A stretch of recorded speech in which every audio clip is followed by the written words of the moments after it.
नमस्कार। आयुक्तालय के यूट्यूब चैनल ज्ञान सुधा पर आपका हार्दिक स्वागत और अभिनंदन। जैसा कि विदित है कि ज्ञान सुधा एक उपक्रम है आयुक्तालय कॉलेज शिक्षा राजस्थान का और जिस पर छात्र हित में प्रतियोगी परीक्षाओं हेतु स्तरीय सामग्री यहाँ पर उपलब्ध करवाने का प्रयास किया जा रहा है। हमारा केंद्र बिंदु है आगामी परीक्षा असिस्टेंट प्रोफेसर हिंदी की परीक्षा और उसमें जो पाठ्यक्रम में समावेशित जो बिंदु हैं हम उनका चयन यहाँ पर कालांशों हेतु कर रहे हैं। इसी क्रम में हम बात कर रहे हैं घनानंद पर। घनानंद के 6 पदों की हमने बात कर ली है जो कि विश्वनाथ प्रसाद मिश्र द्वारा संपादित घनानंद कवित्त के प्रथम आनंद में संकलित हैं। तो जब हम घनानंद की बात करते हैं तो वे रीतिकाल की रीतिमुक्त काव्यधारा के प्रतिनिधि कवि के रूप में आते हैं। और रीतिमुक्त काव्य क्या है कि ये काव्य धारा जो रीतिकाल में एक अलग प्रवहमान धारा के रूप में विशिष्ट स्थान रखती है। इस काव्य धारा के कवि भी यद्यपि दरबारी कवि हैं लेकिन उन्होंने रीति काल की जो काव्यगत जो रूढ़ियां रही हैं, जो लक्षण उदाहरण ग्रंथ लिखने की जो परंपरा रही है, जो रीति काव्य लिखने की जो परंपरा रही है, उन रूढ़ियों का पालन इन्होंने नहीं किया है। ये दरबार में रहकर भी इनकी काव्य रचना में अनुभूति की प्रामाणिकता तथा दायित्व मूलक जो प्रेम का निर्वहन करने की जो भावना है वो दिखाई देती है। यदि रीतिमुक्त काव्य को देखें तो यह आंतरिक अनुभूतियों का काव्य है और मूलतः आत्म प्रधान और व्यक्तिगत अनुभूति का काव्य है। घनानंद इस धारा के सर्वप्रमुख कवि हैं और यदि इस धारा के अन्य कवियों को देखें तो आलम, बोधा, ठाकुर और द्विजदेव मुख्य रूप से आते हैं। घनानंद का कहा जाता है कि ये मुगल बादशाह मोहम्मद के मीर मुंशी थे। कहा जाता है कि वे बहुत अच्छा गाते थे। एक बार दरबार में बादशाह के निवेदन पर इन्होंने यद्यपि टालम टोल की किंतु अपनी प्रेमिका सुजान के अनुरोध पर इन्होंने गाना स्वीकार किया और वे इतनी तन्मयता से गाते हुए सुजान की ओर मुंह उन्होंने कर लिया और बादशाह की ओर पीठ कर गए और बादशाह ने इन्हें पुरस्कार तो दिया किंतु साथ ही दरबार से भी निकाल दिया और सुजान इनके साथ नहीं गई। तो सुजान का इनके साथ नहीं जाना इन्हें प्रेम की पीड़ा से भर गया और वे वृंदावन चले गए और निम्बार्क संप्रदाय से दीक्षित हो गए और वहां पर ये कृष्ण भक्ति की कविताएं लिखने लगे। घनानंद को प्रेम की पीर का कवि कहा जाता है। कहा जाता है कि घनानंद संगीत का भी बहुत अच्छा ज्ञान रखते थे जिसके प्रभाव स्वरूप इनके पद विभिन्न राग रागिनियों जैसे कि गंधार, भैरव, रामकली, केदार, सोरठा आदि से संयोजित रहते थे। घनानंद के जो कई सवैये हैं वो उन्होंने उनकी रचना समस्या पूर्ति के ढंग पर की है जो हम आधुनिक काल में भारतेंदु की काव्य रचना में भी ये समस्या पूर्ति काव्य धारा देखते हैं। ब्रजनाथ जो हैं उन्होंने घनानंद पर महत्वपूर्ण काम किया है और घनानंद की रचनाओं का सर्वप्रथम संकलन किया है। तो ये एक तथ्य है कि जो ब्रजनाथ हुए हैं जिन्हें ब्रजरत्न दास के रूप में भी ब्रजरत्न नाथ के रूप में भी कहीं कहीं उल्लेख किया गया है। तो ब्रजनाथ ने जो घनानंद की जो रचनाएं हुई हैं उनका सर्वप्रथम संकलन किया है, ये तथ्य ध्यातव्य है। भारतेंदु हरिश्चंद्र ने घनानंद की रचनाओं का संग्रह सुंदरी तिलक शीर्षक से किया है। तो ये तथ्य भी ध्यान रखना चाहिए कि सुंदरी तिलक क्या है। तो सुंदरी तिलक शीर्षक से भारतेंदु हरिश्चंद्र ने घनानंद की रचनाओं का संग्रह प्रकाशित कराया था। जगन्नाथ दास रत्नाकर ने 1954 में सुजान सागर नाम से इनकी रचनाओं का संकलन प्रकाशित करवाया। तो ये जगन्नाथ दास रत्नाकर ने सुजान सागर के रूप में किया है और आचार्य विश्वनाथ प्रसाद मिश्र ने घनानंद की संपूर्ण रचनाओं का संग्रह घनानंद ग्रंथावली शीर्षक से किया है। इसमें कुल 502 छंद है। तो ये विश्वनाथ प्रसाद मिश्र जो है इन्होंने भी बहुत महत्वपूर्ण काम किया है।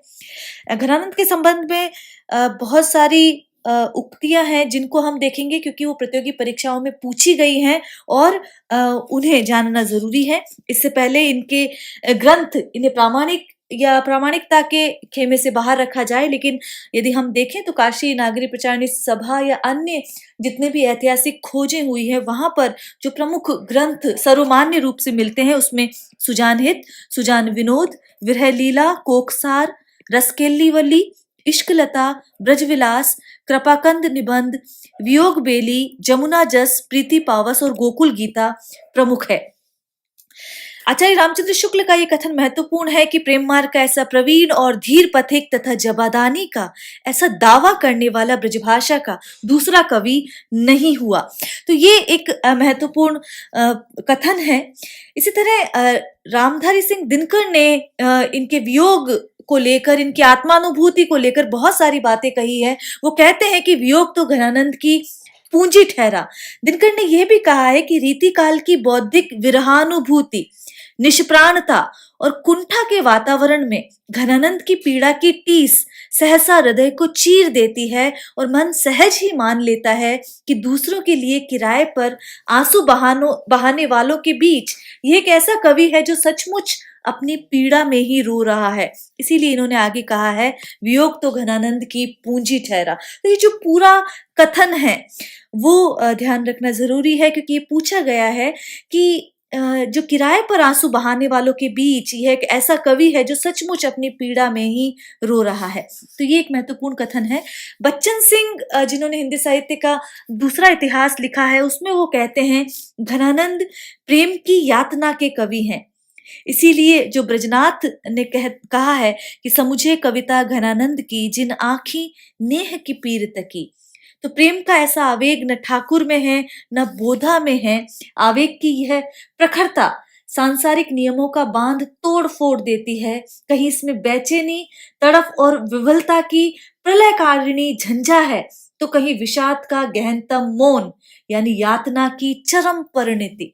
तो यातना की चरम परिणति, ये इस तरह जो कहते हैं बच्चन सिंह यहाँ पर कहते हैं कि इनका जो काव्य है वो सांसारिक नियमों की जो का बांध तोड़ फोड़ देता है, और कहीं इसमें बेचैनी, तड़प और विवलता की प्रलयकारिणी झंझा है, तो कहीं विषाद का गहनतम मौन यानी यातना की चरम परिणति।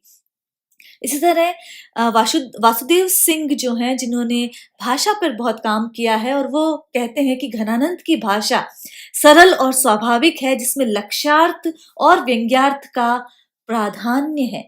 तो ये घनानंद के बारे में। और जब हम देखते हैं कि जो इनकी इश्क लता है वो प्रेम के उदात स्वरूप का चित्रण है उसमें, और उसमें उर्दू और पंजाबी शब्दों की जो बहुलता है वो मिलती है, तो प्रीति पावस में वर्षा का वर्णन है। तो इस प्रकार जब हम रीतिकाल को देखते हैं, रीति मुक्त काव्यधारा को, तो वहां पर घनानंद जो मुख्य कवि के रूप में वहां पर नजर आते हैं।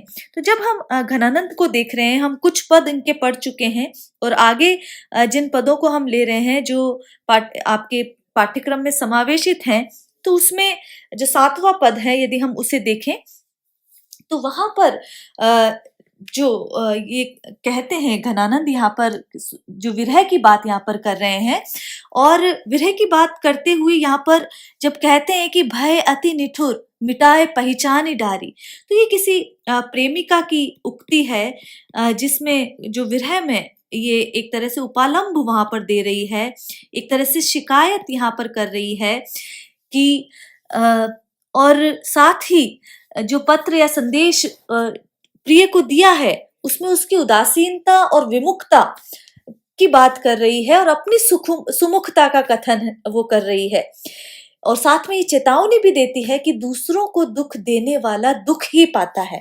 तो ये बात यहाँ पर कही जा रही है। तो यहाँ पर जो कहा गया है कि भय अति निठुर मिटाए पहचान डारी, याही दुख हमें जक लागी हाय हाय है।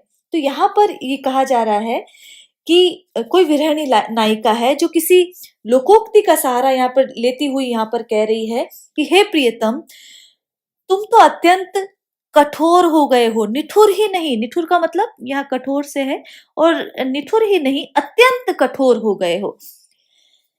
मिटाए पहचान डारी, और तुमने मुझसे अपनी पहचान को ही मिटा दिया है, अर्थात मुझे भूलना ही क्या, मेरी पहचान को भी तुमने मिटा दिया है। जो भूल जाता है उसका स्मरण फिर कभी हो सकता है, लेकिन जिसकी पहचान की रेखाएं ही मिटा दी जाए वह कैसे ध्यान में आ सकता है। तो यहाँ पर ये उपालंब है कि मिटाए पहचान डारी, याही दुख, याही का मतलब है यही, याही दुख में हमें जक लागी हाय हाय है, कि इस दुख में मुझे अब क्या लग गई है, जक लग गई है। जक का मतलब है रट लग गई है। और वो रट कैसी लग गई है, इस दुख में मुझे हाय हाय करने की रट लग गई है। कैसी रट, कि हाय हाय। तो यहाँ ये हाय हाय शब्दों में पुनरुक्ति, प्रकाश अलंकार यहाँ पर आया है, तो इसे ध्यान रखा जाए। तुम तो निपट निर्दयी घई भूली सुधी। अब यहाँ क्या है, एक तो ये दुख है कि जिससे प्रेम किया है उसने मेरी पहचान तक को नष्ट कर दिया है। दूसरा दुख ये है कि हृदय ऐसा बुरा है कि जो किसी प्रकार की वेदना का त्याग नहीं कर सकता। तो यहाँ पर वो आगे ये कह रही है, तुम तो निपट निर्दयी, निपट मतलब अत्यंत, बहुत अधिक, कि तुम तो निपट निर्दयी निकले, गई भूली सुधी। कैसे निकल गए, क्योंकि तुमने जो है मेरी स्मृति को, सुधि का मतलब है मेरी याद को, मेरी स्मृति को क्या कर दिया है, भुला दिया है। कि तुम तो निपट निर्दयी निकले, कि आपको सुध ही भूल गई, आपको मेरी स्मृति ही भूल गई, स्मृति की वृत्ति ही आप में नहीं रही। हमें सूल सेलनी सो क्यों हूं ना भुलाए है।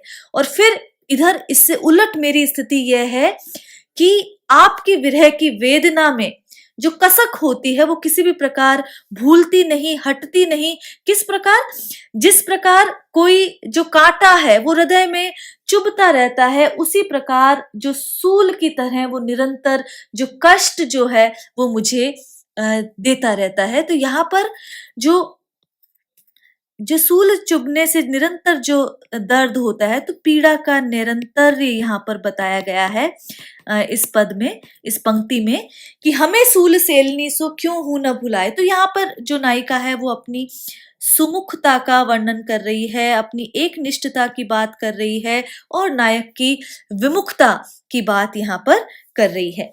अब जो बाद में बात है कि मीठे मीठे बोल बोली ठगी पहले तो तब। पहले तो क्या किया कि जो पहले मीठे मीठे बोल बोलकर, कि पहले तो अच्छी तरह बात करके, तो उसमें मेरा जो मन जो है वो मोह लिया, पहले तो ठग लिया मुझे, कि संयोग काल में तुमने मधुर मधुर वचन बोलकर, मीठी मीठी बातें करके मुझे ठगा। पहले तो तब, पहले पहले तो तब कब, या संयोगावस्था की बात की जा रही है, कि पहले तो तब मीठे मीठे बोल बोली क्या कर लिया, ठग लिया। अब जिए जारत कहो, और अब वियोगावस्था में, यहाँ संयोग की बात की जा रही है और ये वियोग का पद है। तो तब और अब की बात है कि अब जिए जारत, अब मेरा हृदय जलाते हो, किसमें, वियोग में मेरा हृदय जलाते हो। तो ठग कब, उसे जिसे ठगता है उसे तभी कष्ट देता है जब उसकी कार्य सिद्धि नहीं होती। कहो धो कौन न्याय है, तो कहो ये आखिर कैसा न्याय है। तो यहाँ पर वो आगे बात कह रही है कि सुनी है कि नाही यह प्रगट कहावती जू, कि क्या कभी कोई वो प्रख्यात कहानी सुनी है, कहावत सुनी है या नहीं, कि काहू कल पाए है सु कैसे कल पाए है, कि जो किसी को कल पाता है उसे भी कल नहीं मिलती, कि वो जिसे किसी को कष्ट देता है उसे कल जो है चैन नहीं प्राप्त होता है। कल का मतलब यहाँ है चैन। तो काहू कल पाए है, जो किसी को कष्ट देता है, तो ये यमक अलंकार आ गया है यहाँ पर। काहू कल पाए है सु कैसे कल चैन को प्राप्त कर सकता है, अर्थात दूसरे को कष्ट देने वाला कैसे सुख पाएगा, ये बात यहाँ पर की गई है। और साथ ही ये कुछ बातें यहाँ पर की गई है कि किसी का चित्र मिटा देने से उसे शारीरिक वेदना नहीं होती, मानसिक हो सकती है। किसी को मानसिक पीड़ा अधिक होती है, किसी को कम। इससे अधिक हमें क्या लग गई है, रट लग गई है, और पहचान ही मिटकर क्या बन गई है, एक तरह से रट बन गई है। निपट निर्दयी यहाँ कहा गया है, निष्ठुर कहा गया है। जो निष्ठुर होता है वह अनुभूति शून्य होता है, उसमें किसी के प्रेम की अनुभूति नहीं होती। तो ये बात यहाँ पर जो घनानंद अपने इस कवित्व में कर रहे हैं। कल्पाए है की आवृत्ति, और इससे अर्थभेद से यहाँ पर यमक अलंकार आया है। और जहां पर काहू कल्पाए सु कैसो कल्पाए है, जब ये लोकोक्ति आ जाने से यहाँ पर छेकोक्ति अलंकार भी माना जाएगा। तो लोकोक्ति का जो यहाँ पर प्रयोग होने से छेकोक्ति अलंकार भी यहाँ माना जाएगा। तो ये एक जो महत्वपूर्ण यहाँ पर कवित्व यहाँ पर इनका द्वारा घनानंद द्वारा रचित है। आगे जो पाठ्यक्रम में है तो ये हमने देख ली है कि प्रेमिका की उक्ति है, प्रिय की उदासीनता या विमुखता और अपनी सुमुखता का कथन है। और साथ ही जब ये बात कही गई है कि काहू कल पाए है सु कैसे कल पाए है, तो हम यहाँ पर कह रहे हैं कि दूसरे को दुख देने वाला दुख ही पाता है। ये चेतावनी भी यहाँ पर दी गई है, तो ये बात यहाँ पर ध्यान रखें। आगे जो सवैया जो पाठ्यक्रम में समावेशित है, जो 8वें नंबर का, वहां पर जो अक्सर जो वियोग में जो उपादान प्रयोग में लिए गए हैं वो मीन का प्रयोग में लिया गया है। तो रीतिकाल में यदि हम देखें तो प्रेमियों के लिए 2 ही उपमान आते थे। उनके वियोग और संयोग के लिए जो 2 अप्रस्तुत की चर्चा होती थी। उपमान मतलब जो अप्रस्तुत है, तो वहां पर जैसे बिछुरनी मीन की और मिलनी पतंग की, कि मीन का बिछुड़ना और पतंगे का मिलना।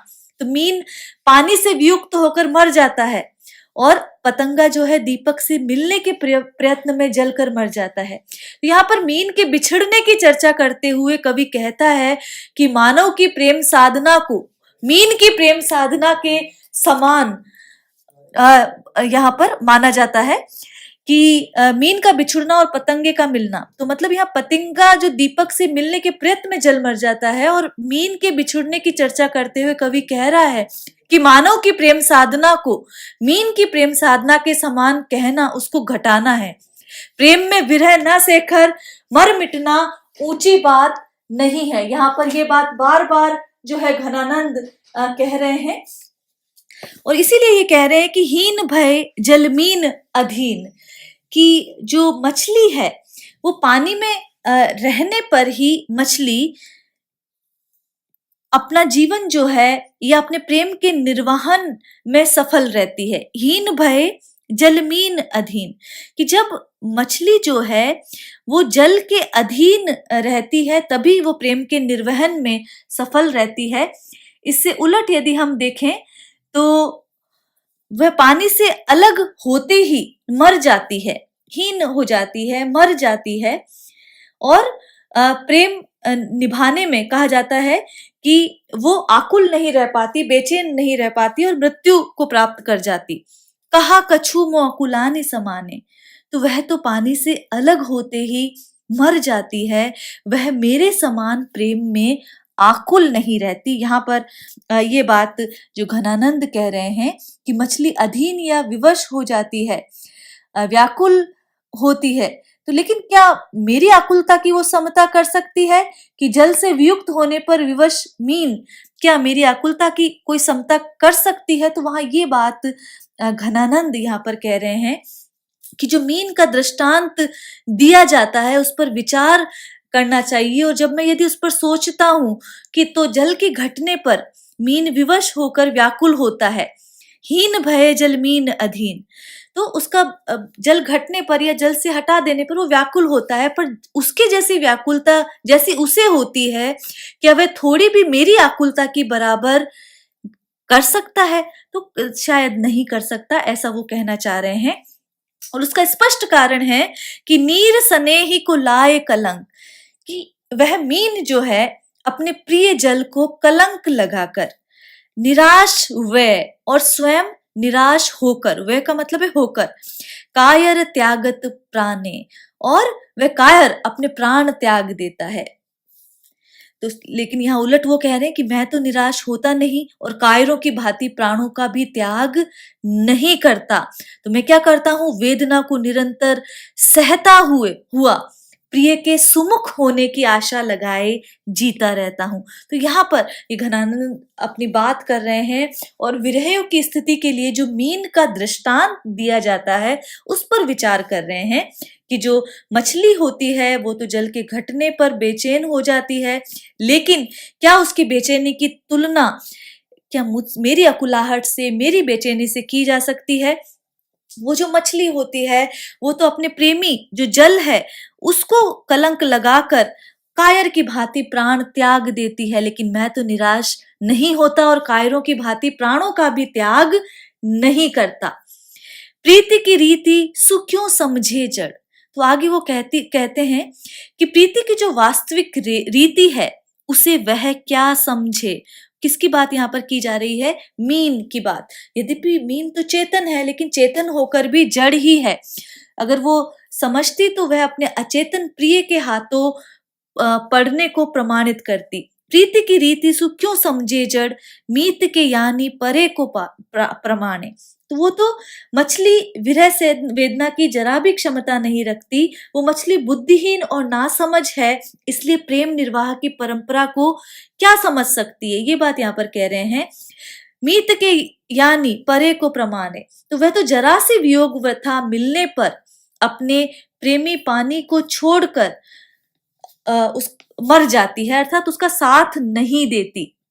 तो ये बात यहाँ पर कहा जा रहा है कि उसका प्रिय तो उसके मन की स्थिति समझने वाला चेतन प्रिय है, पर मेरी प्रेयसी मेरे मन की दशा समझने वाली है, इसलिए इस आशा और संभावना में कि प्रिय को प्रभावित किया जा सकता है, मैं जीता हूँ और मेरी प्रेयसी मेरे जी को इस प्रकार जिलाती रहती है। तो यहाँ पर ये आगे वाली पंक्ति में कह रहे हैं, या मन की जो दशा घनानंद, जीव की जीवनी जान ही जाने। और वो कह रहे हैं कि ये मेरी प्रेम की व्याकुलता की यदि मीन से तुलना की जाए तो वो अनुचित है। जड़ ना सही पर चेतन तो प्रभावित किया जा सकता है। यही संभावना मुझे वेदना सहने का सहारा भी देती है, मुझे जिलाती भी रहती है, और मेरा प्रिय मेरी वेदना समझने वाला है। मानव प्रेम संबंध जो है वो मीन प्रेम संबंध से बहुत गूढ़ है। तो यहाँ मानव प्रेम संबंध की बात की जा रही है एक और उसकी तुलना जो है मीन का जो प्रेम संबंध है उससे की जा रही है। और इसे तुलना करते हुए घनानंद यहाँ पर कह रहे हैं कि जो मानव प्रेम संबंध है वो बहुत अधिक गूढ़ है। इसीलिए वो कहते हैं, या मन की जो दशा घनानंद, जीव की जीवनी जान ही जाने। कि जो मेरी जो हृदय की जो दशा है उसे तो इस जीव की जीवनी, इस प्राण को जिलाने वाली जो सुजान है वही जान सकती है। और मैं ये जानता हूं कि वो कभी ना कभी तो मेरी व्याकुलता को जानेगी और मेरी तरफ सुमुख होगी। तो ये बात यहाँ पर की जा रही है और एक तरह से घनानंद की आशावाद की यहाँ पर बात की जा रही है। वो कह रहे हैं कि मैं मरकर भी अपने प्रिय को कलंक नहीं लगा सकता। और साथ ही यहाँ पर पूर्ण आशावाद की बात वो करते हैं। और ये आशावाद भारतीय काव्य परंपरा की एक महत्वपूर्ण वस्तु है, जिसके लिए बात यहाँ पर घनानंद कर रहे हैं। तो यहाँ पर यदि हम देखें तो व्याकरण में जो मीन शब्द है वो पुल्लिंग के रूप में आता है, समाने यहाँ पर क्रिया के रूप में आया है, ये ध्यान रखें। अंत्यानुप्रास अलंकार का प्रयोग यहाँ पर हुआ है। ये सारी बातें आपको ध्यान रखनी जरूरी है। और साथ ही श्लेष, अनुप्रास, यमक और काव्यलिंग अलंकार का प्रयोग यहाँ पर किया गया है।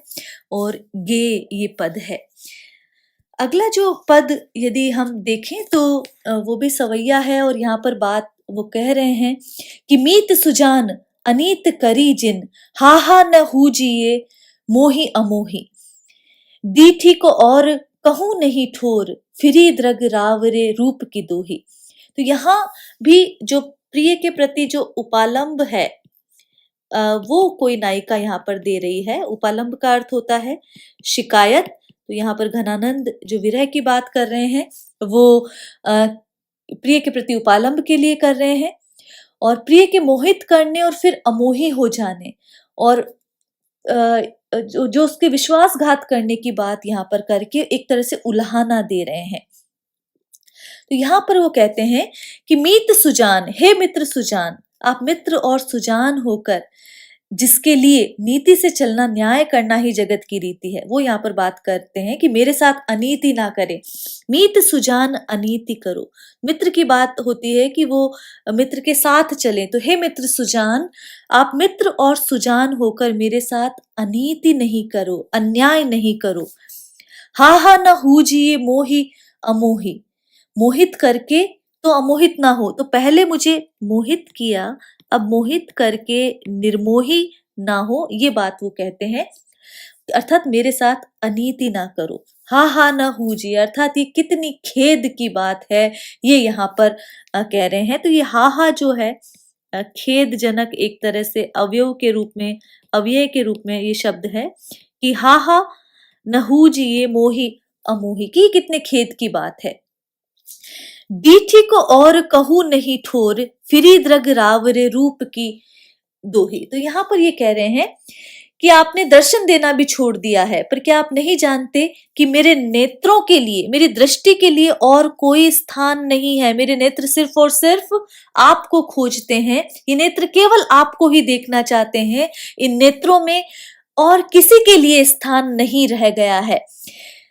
इन नेत्रों में किसी और के लिए स्थान ही नहीं है, क्योंकि इनमें आपकी सौंदर्य की, रावरी रूप की, आपके सौंदर्य की जो दुहाई है, दोही, सौंदर्य की दुहाई, अर्थात ये किसी और को देखना ही नहीं चाहते। सौंदर्य की जो दुहाई है वो फिर गई है। इन नेत्रों में जो आप ही का रूप जो है वो समा गया है, वही छाया हुआ है, और इन नेत्रों के लिए टिकने का जो ठिया है वो और कोई रह ही नहीं गया है। इन नेत्रों में बस आप ही आप हो। तो यहाँ पर जो एक निष्ठता की बात यहाँ पर कह रहे हैं, और फिर भी यह बात कही जा रही है कि फिर भी आपने मेरे साथ विश्वासघात किया। एक बिसास की टेक गए, एक विश्वास था कि आप लौट कर आएंगे, और आने की अवधि देकर भी नहीं आए, औरों से प्रेम संबंध जोड़ लिया। तो ये बात यहाँ पर कही गई है। तो भी आपके इस विश्वासघात में विश्वास की ही संभावना करके एक बिसास की टेक गए, लगी आस रहे बसी प्राण बटोई। ये जो मेरे प्राण रूपी जो पथिक हैं, ये केवल और केवल इस आस पर टिके हुए हैं कि प्रिय लौट कर आएंगे। और प्राणों ने तो अब पथिक का बाना धारण कर लिया है, अर्थात शरीर से प्रस्थान करने की बात ठान ली है। और लेकिन ये फिर भी आपके अविश्वास में विश्वास करके ये टिके रह गए। हो घनानंद जीवन मूल, दई कित प्यासनी मारत मोही। तो यहाँ पर वो कह रहे हैं कि आप जल के भंडार हैं, घनानंद, आनंद के घन हैं, जल के भंडार हैं, और आनंद के बादल होकर भी, जीवन के मूल आधार होकर भी मुझे क्यों प्यास से मार रहे हैं। अर्थात आप मेरे प्राणों के तत्व हैं, आनंद प्रदान करने वाले हैं, आनंद देने वाले हैं, और आनंददायक होकर भी मेरे प्राणों को क्यों संकट में डाले हुए हैं, और मुझे वेदना का दुख क्यों दे रहे हैं। तो यहाँ प्यासनी का मतलब, प्यास एक अर्थ निकलता है, और दूसरा वेदना का जो दुख है उसकी बात। तो श्लेष जो है पूरे पद में है, श्लिष्ट पद है, श्लेष अलंकार का प्रयोग है, अंत्यानुप्रास अलंकार का प्रयोग है, और जो शैली है वो मीत, अनीत, मोही, अमोही, जीवन मूल, प्यास। तो ये जो विरोध परक जो शब्दावली है उसका प्रयोग भी सर्वथा यहाँ पर किया गया है। जो अगला पद यदि हम देखते हैं वो भी सवैया है, और उसमें भी प्रिय की निर्दयता के कारण अपनी विवशता की स्थिति पर पश्चाताप यहाँ पर किया गया है कि प्रिय के व्यवहार में किस प्रकार विषमता है, उसका वर्णन यहाँ पर किया गया है। पहले घनानंद सींची सुजान, कहीं बतियां अति प्यार पगी। तो यहाँ पर जो बात कही गई है कि पहले, पहले का मतलब पहले भी जब और तब में हुआ, तो यहाँ संयोगावस्था की बात की जा रही है।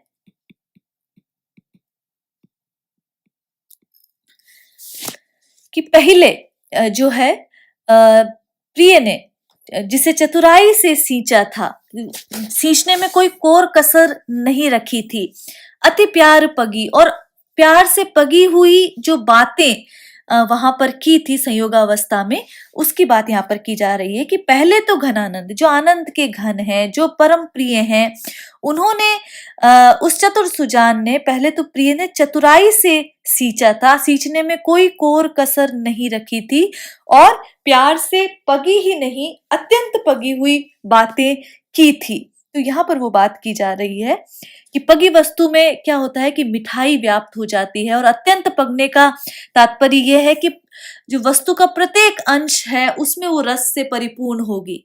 तो यहाँ पर यह है कि उस बात का जो वो बतिया जो थी वो अत्यंत प्रेम से पगी हुई थी। जैसे कोई मिठाई रस से युक्त हो जाती है, उसी तरह प्रेम पगी जो बातें थी, अत्यंत प्रेम की बात, अत्यंत राग की बात यहाँ पर की जा रही है। अब लाए वियोग की लाए बलाए बढ़ाए बिसास दगानी दगी। कि अब जो है, अब यहाँ पर वियोग की बात की जा रही है कि जो विरह वियोग में प्रिय के अभाव से जो उत्पन्न वेदना हुई है, कि जो पहले जल से सींचे वह पीछे आग लगा दे, तो प्रिय के अभाव की वेदना तो ही थी कि उसके द्वारा आग लगाए जाने के कारण इस अनुभूति से कष्ट बढ़ा कि इसने प्रतिकूल आचरण भी किया। तो यहाँ पर ये बात, विषास का मतलब विश्वासघात के कारण, विश्वासघात के द्वारा जो दागने की क्रिया करके जलाया भी। अब लाए वियोग की लाए, कि वियोग की अग्नि लाके मेरी बला, मेरे कष्टों को बढ़ा दिया है, और साथ ही क्या कर दिया है कि विषास दगानी दगी, कि जो विश्वासघात के द्वारा जो दागने की क्रिया करके मुझे जलाया भी है। यदि कोई आग भर लगा दे तो उस आग से बचने का उपाय सोचा जा सकता है, लेकिन यदि वही दागने लगे तो बचने का उपाय नहीं रह जाता है। ये बात यहाँ पर की जा रही है। अखियां दुखियानी खुबानी परी न कहू लगे कौन घरी सुलगी। तो यहाँ पर ये बात कही जा रही है कि ये जो अखियां हैं, जो आंखें पहले से ही दुखी हुई है, और वो वियोग में, क्योंकि उनका भाग्य ही ऐसा है कि उन्हें कष्ट होता ही रहता है, और प्रिय के दर्शन न होने से एक कष्ट है, और दूसरा कष्ट ये है कि उन्हें और कुछ सुहाता ही नहीं। तो जिन आंखों में सहज कष्ट होता है, यदि वे अनुकूल दृश्य देखें तो कष्ट कम हो सकता है, लेकिन साथ ही यदि प्रिय ना दिखे और अन्य चीजें दिखें तो आंखें जो है निरंतर दुखती रहती है। ये बात यहाँ पर की जा रही है। और साथ ही आगे ये कहा जा रहा है कि कुबानी परी न कहूं लगे, ये और जो है गलत रास्ते पे पड़ गई है, कहीं भी नहीं लगती। कौन घड़ी सुलगी, बुरा समय आ गया है, जाने कौन सी घड़ी आ गई है, कौन सी घड़ी लगी है कि कहीं और जो है ये नजर टिकती ही नहीं, कहीं और ये दृष्टि टिकती ही नहीं, अन्यत्र कहीं भी नहीं लगती, आंखें लगती ही नहीं। और आंखों में एक और निद्रा का अभाव है, दूसरी ओर प्रिय दर्शन नहीं है, तीसरी बात कि कहीं और कुछ रुचता नहीं। तो निद्रा आने से भी वेदना के कम होने की संभावना थी, पर उन्होंने तो लगना ही छोड़ दिया है। न किसी पदार्थ से लगती है, न अपने आप लगती है। मति दौर थकी न लहे ठिकठोर। तो मति जो है, जो बुद्धि जो है, जो सोच जो है, वो कहीं भी विचारमग्न हो जाए तो उस अनुभूति से छुटकारा मिल सकता है, लेकिन वो दौड़ दौड़ के थक गई है। वो किसी भी ठिये पर नहीं रुकती, वो किसी भी ठिकाने पर नहीं रुकती।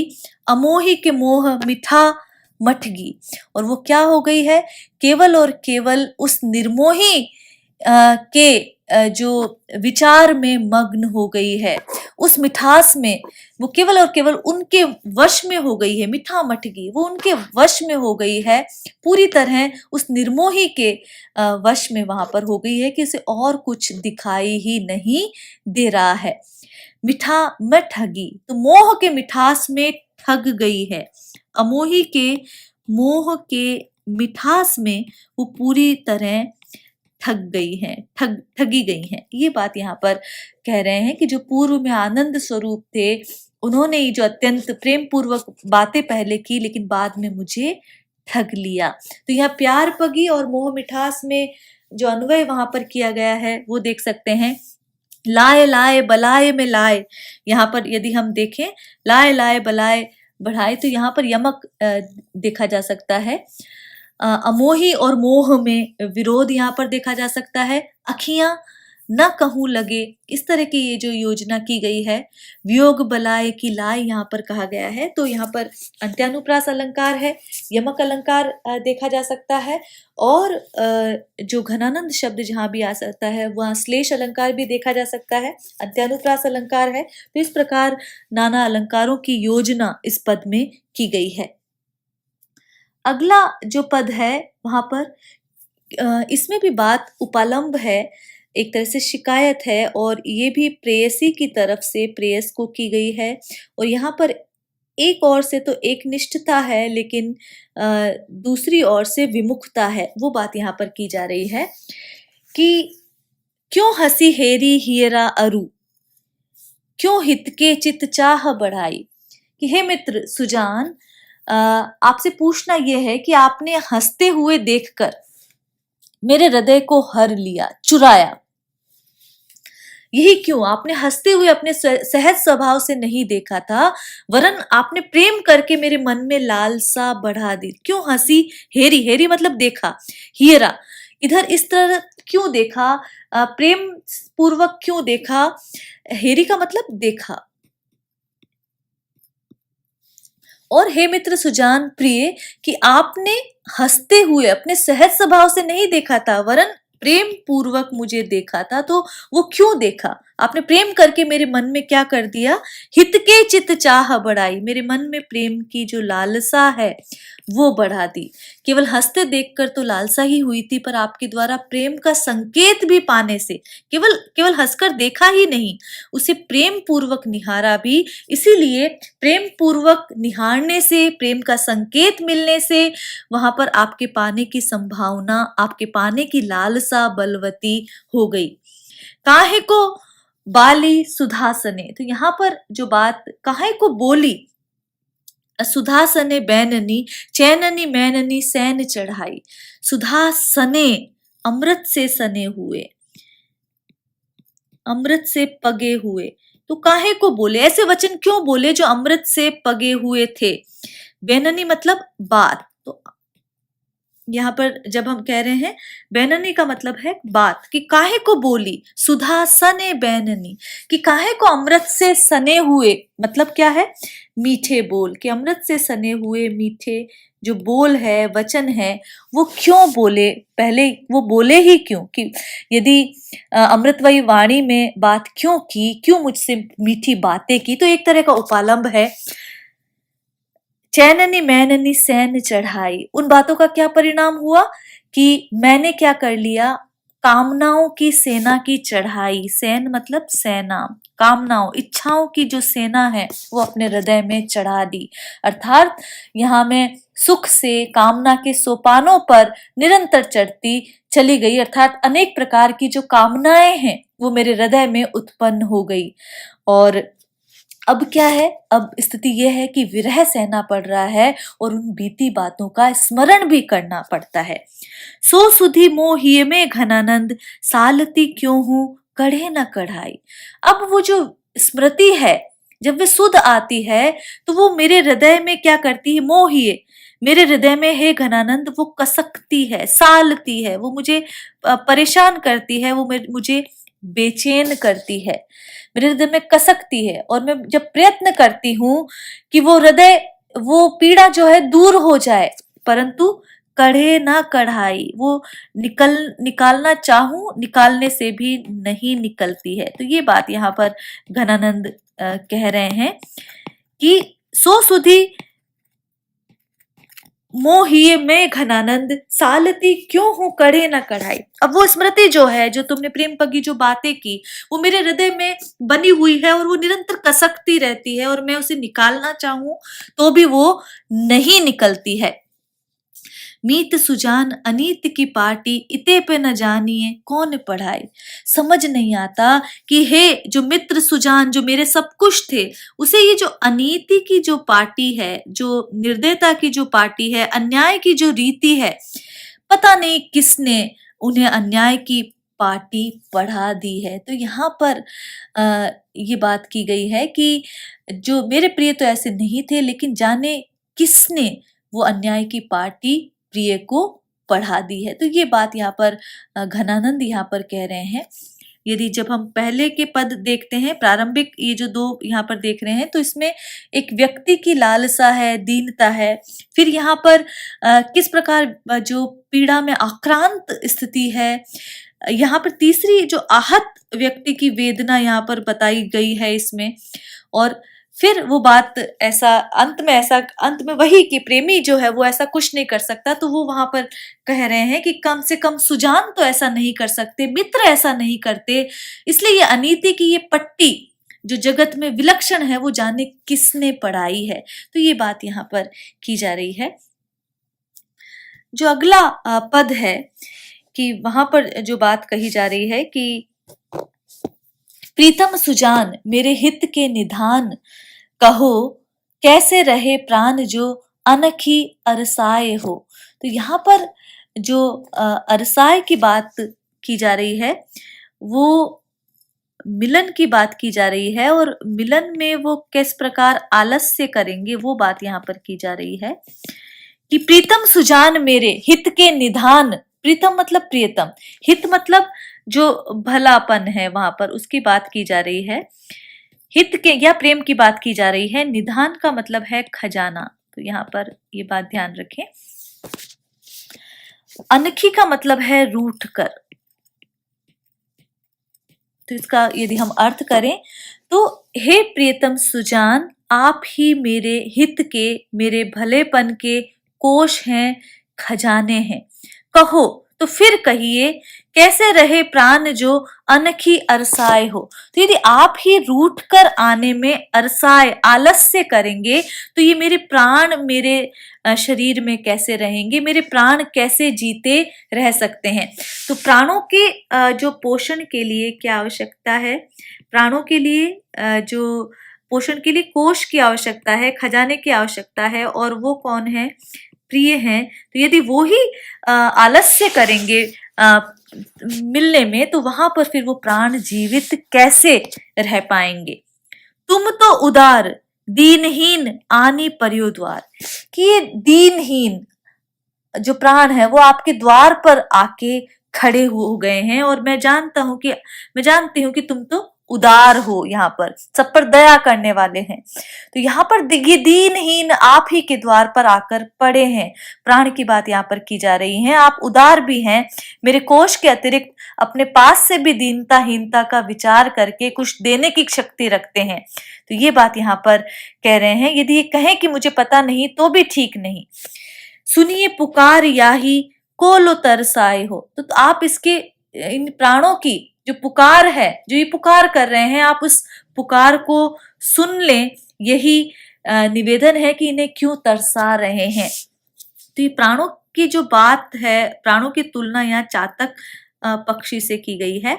चातक है रावरो, कि ये जो प्राण जो हैं, ये जो आप ही को पुकार रहे हैं, और ये प्राण पपीहे को, इस प्राण पपीहे को आप कब तक तरसाते रहेंगे। ये आप ही का चातक है, किसी दूसरे के द्वार पर पुकार करने ये नहीं जाएगा। ये केवल और केवल आप ही का आप ही के जो प्रेम है उसी पर ये पागल है। सुजान रूप बावरो बदन दरसाए हो, ये केवल केवल सुजान रूप या आप ही के रूप पर मोहित है, आप ही के रूप पर पागल है। ये बात यहाँ पर कह रहे हैं कि ये विलक्षण बाने का है और आप ही के मोह में व्याकुल है, या आपके रूप पर अनोखो है, या अनोखो मोह, इसका मोह अनोखा है, प्रेम अनोखा है, या आप ही के रूप पर पागल है, और केवल आप ही के दर्शन से इसे संतोष प्राप्त होगा। केवल और केवल बदन मतलब आपके मुखमंडल को जब देखेगा तभी इसे संतोष प्राप्त होगा। तो प्राणों की बात यहाँ पर की जा रही है।